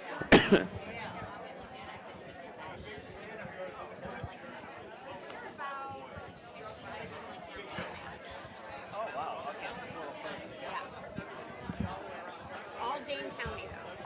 Ah, yes. Madison's so cool. I love Madison so much.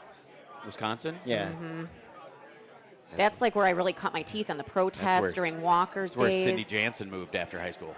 Oh, yeah. Now, step away from the Kugel. That's not a microphone. It's the House Parks radio program, live from Max and Benny's in Northbrook on WCPT 820, Chicago's progressive talk. And if she and I had kids, they'd be your height. I'm just throwing that in.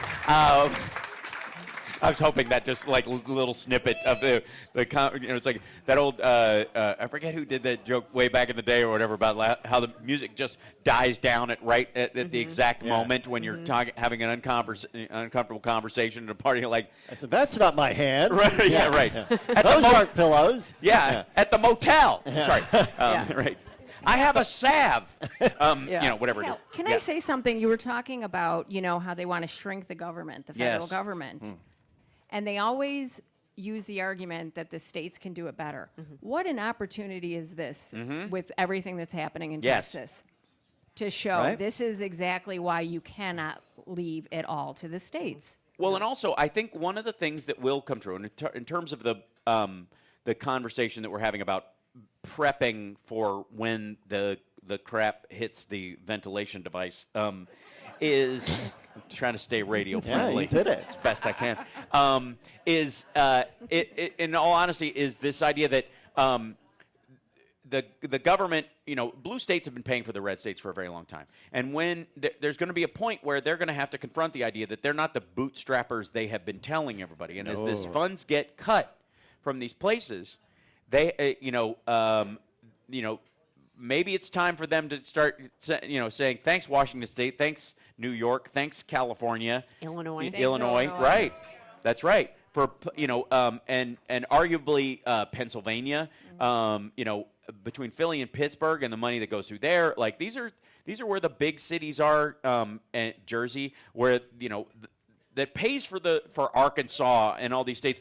A lot of these states, by the way, that have a population the size of Santa Monica, California, and they get two senators. Yeah, I know. Exactly. Makes me so angry. And again, that is the definitional difference between Democrats and Republicans. Democrats believe in democracy, that every vote counts, and every individual has the right to vote. If you're over the age of 18 and you're not a convicted felon serving time right now and you still have the right to vote, you should be able to vote for the entirety of your life and make a decision about how this country goes up till the second you croak. Republicans believe in the Electoral College and the idea and the Senate system, which is that the state's land has more power than people. And that is the essence of that party. And that's not going to change no matter what maggots say. It's not a populist party. It will never be a populist party. They will use populism as a way of controlling large swaths of them, but the end result will always be the same. It will be for large, landowners and business to control more of the resources of this country and divvy them up amongst themselves. Yeah, and when I think of populism, whose name I always think of, and I just cherish him so much, is Jim Hightower. Yeah. I first met Jim Hightower. I cut my teeth really going up to Madison. We were talking about Madison during the break. I love that town. Protesting Walker, doing the protests around the Capitol building, right? And going up there for the Fighting Bob Fest and meeting John Fugelsang and meeting Jim Hightower and, Big Ed Schultz, God rest his soul. And listening to them talk about populist issues and normalize it in such a way where you're like, oh yeah, that makes total sense. I get that now, right? And when I think of that, but how the right takes it and mangles it. And oh my goodness, well, they have to, because just like Patriot. Right, exactly. They took Patriot and freedom and all that kind of stuff. And I have made the case that we have a responsibility for reclaiming those things. Absolutely. I will never be willing to give up the OK sign because a bunch of white supremacists decided to use it as a signal to each other. No, they don't get to signal to each other. We get to swamp them all by continuing to use it, because the greatest OK sign in the history of media is Eddie Murphy in Beverly Hills Cop. Oh, yeah. Yeah. And I'm Don't forget right. buckwheat. And his buckwheat. Yeah, right. Okay. Well, that was but the big one was when he was, signaling to the guys. And that, to me, you cannot let them take that ground. Definitely do not let them take patriotism, the flag, freedom. take it That's all. why, this 4th of July, when people were like, and I get why people were like, I don't feel like we have anything to celebrate. Right. I'm like, that is our holiday. Yeah. We're the ones. That flag is the symbol of getting rid of a king, okay? And they're the ones that want to reclaim that. that. And it's like, that is our flag. It is Right. our holiday. This is our democracy. This is, it's ours. It's not theirs. No. Right. And they have lied about everything. And nothing aggravates them more than not being able to co-opt those things. That's it. They really do think we will give it away. Yeah. And there's so many issues where that we were tempted to do that during, I would argue the first term of Obama, even because of Bush. There was such a burn on what the president and the administration is doing that you could argue that people complained about the administration of Barack Obama in a habitual way because the government, we had a habit of whinging against the government for a period of time, not allowing for the reality that it matters who's in charge. And that's true of every office. you do want to choose, like I've made this case for a long time. When people go, if you are ever confronted with a situation that you believe is a choice between the lesser of two evils, choose less evil. It is that simple, because you don't get to not make a choice, to paraphrase Rush. Yeah. You have to. You have to, and so you have to make a real choice. A choice that, and again, I don't think Democrats, I'm not worried about Democrats, throwing away their vote or going third party this time. And I think that ball is in the Republican court this time. Yeah. The difference is how much weight we can put on this. So here's the question. How do we get people to reach the issues that they care about without insisting that at the same time they care about all the stuff we care about? Because that oftentimes, especially in the activist and slacktivist crowd online, right, is that it's not enough that I reach you like, hey, this is a big issue. Healthcare, unions, the ability to, like air traffic safety, whatever is making you nervous about this. The Democrats are a better way to go. Even if you don't like all the stuff that I care about, if I can get you on board with that, then that might be enough for you to make that decision this time around. Well, if they've been one decision or one issue voters in the other direction, plenty. Mm-hmm. Yeah, right. I don't know if you saw it was Pete Buttigieg, and he sat down, and they have those debates with different. Okay, so there's this one young woman, I will never forget her. Her issue was the climate, and she said, "That's why I'm going to vote for Jill Stein." Oh boy! Yeah. And I wonder now that's so where amazing. That's young woman amazing is. To me, Yes. because literally the rescue package, the Recovery Act, the Infrastructure Act, both of those things were the biggest investment in climate that we have ever seen. Not just in the United States, in the history of the world, singular country, and bigger than the investments that China allegedly makes. And I will say allegedly because I've spent a lot of time over there, and I know that most of that is smoke. Literally, you've seen the cardboard. Yes, I've seen the cardboard facades. This is it's true. Anybody who builds an industrial ring around a city in a circle so that no matter which way the wind blows, you're breathing toxic fumes, doesn't care about the environmental impacts on people's lives. So just understand that Beijing is surrounded by petroleum factories. It is insane. But at the same time, like that getting people who would throw away their vote on something like Jill Stein out of spite or some of those things. Yep. And it isn't even that they're disenfranchised voters or they feel like they're not being heard. Biden was hearing them. There was motion being made on these fronts greater than had ever been made. More of a commitment than during the Obama years, and as much as they tried to do it, certainly more than the clean the best thing since the Clean Water Act, arguably. And what was the alternative? Was the alternative a coin flip? No. It was the total dismantling of every possible aspect of the quote Green New Deal or environmental protections or solar or wind electric car stuff, like everything they could get rid of. They will. It wasn't a toss-up. No. It was extraordinary. And so when people were kind of BSing themselves to that extreme level, it was hard to come to grips with. Well, and especially since Kamala did speak to it. In the 100 days that she had to speak to it, she spoke to that. And so for me, it was like, who are these people listening to? Those are the people that we need to talk to, because again, did she not understand? We have an electoral college. Yeah. And so there is no path for your girl, Jill Stein, to 270 votes. Right. What is it that we are in not deference doing? to that, so if you don't know, the thing she's talking about is called Jubilee, and it's this debate circle, and they bring somebody on right wing or left wing or whatever it is, and that person will sit there, and anybody can just raise their hand and debate them on a topic to a certain limit of time, or then move on, and then somebody else will raise their hand, and it's kind of a speed round thing. It's built for the internet. It's great TV in that regard, but it doesn't really move the needle much, and it's mostly the extremes. The people that are there will be the most extreme on the other side of it, because that's what it's designed to do. But in that essence, that's why you would have a Jill Stein voter who would come in and say something like that. She's not even indicative of disenfranchised Democratic voters, for example. Right. But it is a crucial look at, like, okay, who are they listening to? Who and what if that was the issue, what could have solved that? I would argue doubling down on the value of environmental concerns on our side, not hiding from it, not pulling back or trying to tiptoe around That's it. always a problem. Yes. Right. And it's largely because red voters are not bought in on this. They are not. They're not convinced. No, and they're still listening to conspiracy theories about Right. things, and they're listening to data is challenging.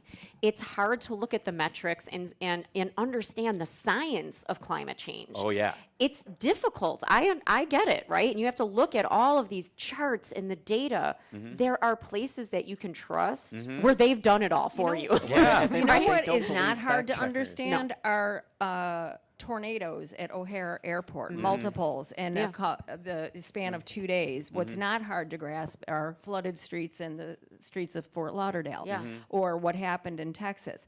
That, I mean, we have evidence. We have real evidence to show that this is I happening. will agree, but I will agree. I will in terms of us, but who you're talking to matters and how they hear it. And again, we can tend to be like the ugly American in France yelling French fries at the top of our lungs, thinking they don't understand us because we're not talking loud enough.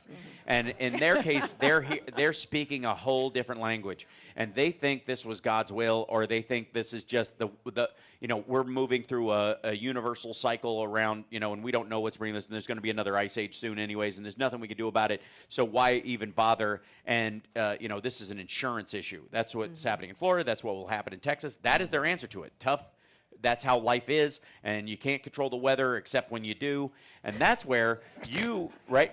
So Nat has a post from Adam Kinzinger that she posted because this Kylie Jane person on X said, all right, it's time we have to outlaw weather modification because they believe that DARPA or somebody attacked Texas in this particular area, again, for this is not about like shutting down the economics of New York or something like that. This is just random pain that somehow someone in the deep state wants to inflict on a row of camps and RVs. That's actually, it was on my watch. It's my bad. You were in charge of DARPA that day? I was. Fell asleep on the Johnny. control button, and the weird like Jewish space laser thing bounced off the wrong rock. Yeah. It But hit the that's- wrong molecule but up in the that's- cloud.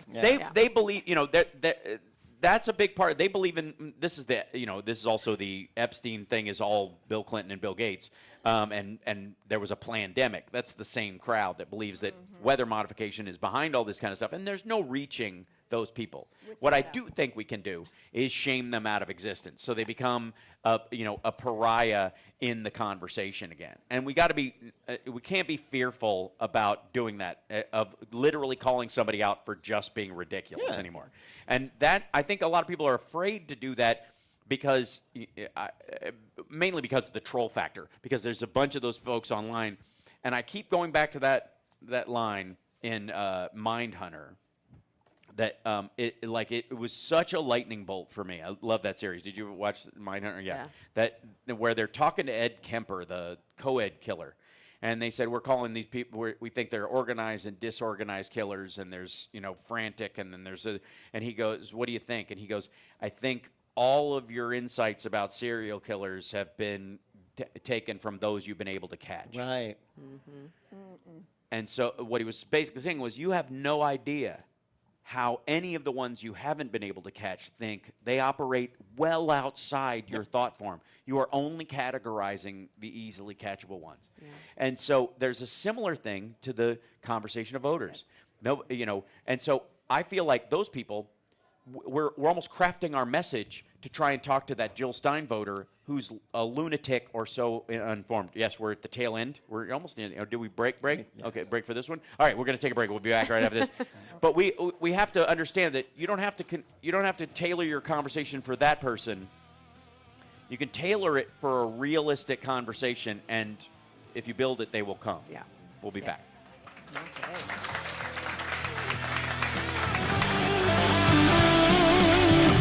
All right. I got to check. Okay. Sorry, I got to get to my train. I understand. You're wonderful. Thank you so much. Yeah. Okay. Richard. Does Richard want to come back? Short break, 20 seconds. You want to come and join us for the end of it? Yeah. Cool. Awesome. Thank you. Thanks, Karen. Thanks, Nat. Lovely. Yay. Since he's here, I feel like Richard should, Richard can help bring us home. This segment is brought to you by Max and Benny's, because democracy works best on a full stomach. It's the Hal Sparks radio program, live from Max and Benny's in Northbrook on WCPT 820, Chicago's progressive talk. By the way, I just got a message from Andrea, our mod, in the chat that the audio is excellent now on the stream. Holy So, moly. just came through. Thank you, Matt. Yeah, thanks. Just now. Obviously, Richard Chu joining us again. You're not being heard? Check. Now it can be heard. There you go. Oh, there we go. Okay. There we go. Yes, welcome. I feel like you could help us bring it home at the tail end, because we talked about so many things, and and I want to thank you guys for joining us today. This is really lovely. I'm in town today because there's a thing called the Hody Bash that my dear new friend Brian, who helps us promote and support the Ultimate Jam Night, which I do at the Whiskey A Go Go in L.A. Every month on a Tuesday, and this week we're doing 80s rock, and I'll be able to sing some stuff. I'll tell you about that in a little bit. Johnny didn't even know. If I mention it to Johnny, we will go off on the we'll go off the rails. But I came in for this, and we were gonna, I was like, since I'm gonna be here, we should, do the like we did, and I had no idea it would be so lovely, and you guys would show up like this, and it's just great, and I don't take it for granted. I want you to know that it's really a lovely thing for you guys joining us here today at Max and Benny's. I took the S off my name. Huh? I took the S off my Oh, real yeah, name. okay. Yeah. That's been there since, 1991 in my first Motorola. Yeah, no one gets to know my real name. No. Is that how you were listed in his phone? Yeah. Oh, you should be ashamed of yourself, man. All that time, I'm you here didn't to get it help. right. Well, he called me Johnny Million. Yeah, That's ever good since. enough. I've been calling him by his chosen name ever since. I do think that once you've engaged in criminal behavior, that we don't have to call Sean Combs Diddy anymore. I think that, what I mean? You don't get your nickname anymore. Give him the name his mama gave him. Yeah, exactly. You don't get to make up some cute little nickname for yourself. Not anymore. If you're on trial for that kind of stuff, we're just going to call you, middle name as well, like a serial killer. I don't know what it, baby. name. Right? Yeah. Sorry. So, which, and again, so much covered, a lot of it about the message we've got to be proactive about. But also, I got to tell you, as a warning, I'm not giving any ground to anybody who's going to try to split, lower, or soften the vote going into these midterms and pretend that there is a toss-up. I find that morally wrong at this point. That any... okay. Yeah. I say this often on my show, and I'm going to say this as part of the homework assignment, where we all have to be. Okay. The thing that's critically important that we have to do, I just use this analogy talking with Michelle a moment ago about voters and where voters are. If we are so concerned, and it comes from back to what Karen was saying about Jill Stein and what you were saying. Yeah. This is the continuum. We're here as left. We're the progressive liberal democratic part of this conversation globally. There's the middle, and then there's the right. There's some folks on the right that are gone. It is a waste of our time to put any energy toward them. I'm not being not Christian, not spiritual or what. They're gone.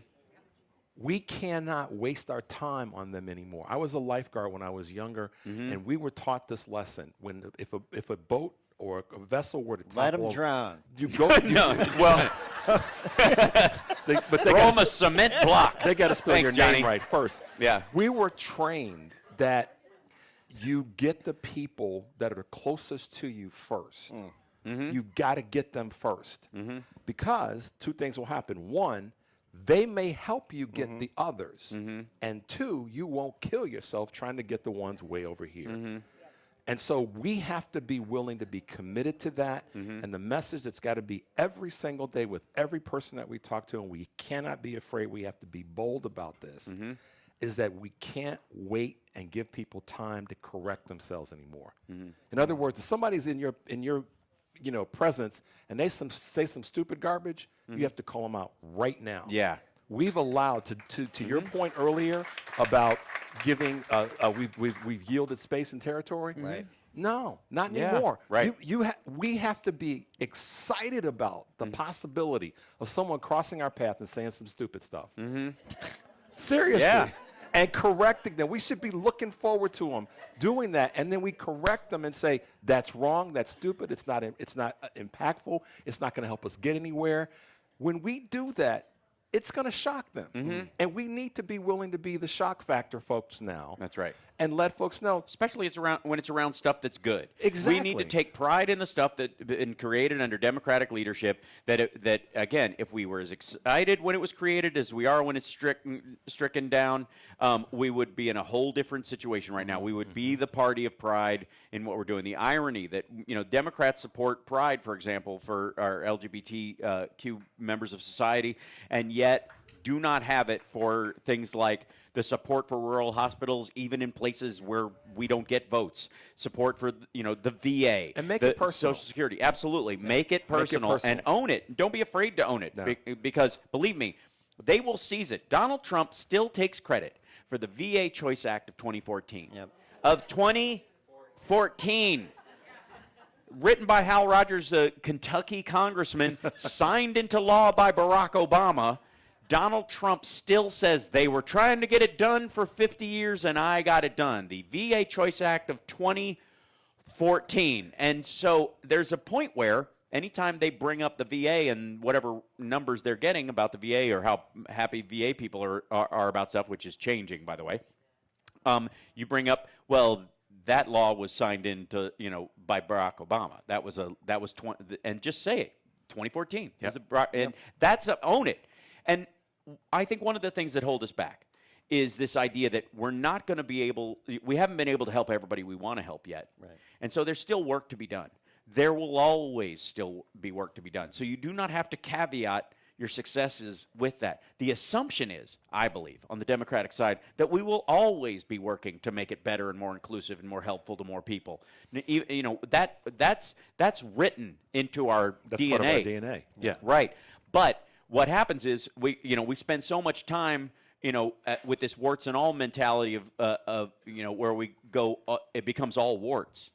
We really do. We hyper-focus on where we haven't gotten and not on where we have gotten. And what we do, what that leads to is people like Trump hijacking the good that we have actually done. The VA Choice Act is a prime example of that. That is good done by the Democratic Party, by a Democratic leader, bipartisan, working across the aisle, very acceptable, mission by the President of the United States at that point. And Donald Trump takes credit for it. Why? Because the VA isn't perfect yet. Yeah. And so we don't want to crow about it until it is. Well, I got news for you. It's never going to be. Because people are too complex. And also understand history. History is so important. Let's be honest. Why would the right, all of the right, not some of it, all of the right, be endorsing not talking about our history collectively, not just African-American history, because that's American history, as is LGBTQ and all the rest, but our history. We have to reclaim history and understand the importance, to your point, about if we're going to capitalize on issues, then we got to understand what we've done as a party, incremental or massive, and say, we got this done, not them. We got it done. And I would argue, stack on top of kind of what we were talking about with patriotism and freedom and the flag and the like. The same thing is true, I would argue, of white Christianity, British and colonial Christianity, which was abolitionist at its root. Yep. Was the basis of it. It was literally why the North and the South fought, was because abolitionists, white Christians, said slavery is wrong. That was part of the Old Testament. We have a new covenant with Christ, and we are going to live by that. And by acquiescing that, by giving that ground to people like Donald Trump, he can claim to be a Christian all he wants to and never live up to any of the standards of it. We have a responsibility to claim that again, that, bringing up the Christian abolitionist movement is a thorn in the side of anybody who wants to sell the modern, Joel Osteen, Paula White nonsense, the whatever nonsense she was doing, right? We owe that. We owe that to shove it back into their face. Hold up a mirror. We're at the end of the show. I got to say thanks to Nat Z and Karen and Driftglass and Blue Girl and Johnny Million and Matt and everybody at CPT and of course Richard Chu for starting us off and finishing up, like bookending us today. We'll see you guys next time. Patreon.com/HouseBarks, great way to support the show. Of course, you can subscribe on all my channels on the Facebook channel, wherever you watch stuff. I'm on there. Kick.com, YouTube, all that stuff. Do it. Help support the show and spread the message. And we will be here next week. Not here, but on the air. Where's my corned beef? I want corned beef to go. Stacked. On the road. Stacked. Yeah, that's right. Thank you guys so much. Thanks, guys. Thanks, everybody.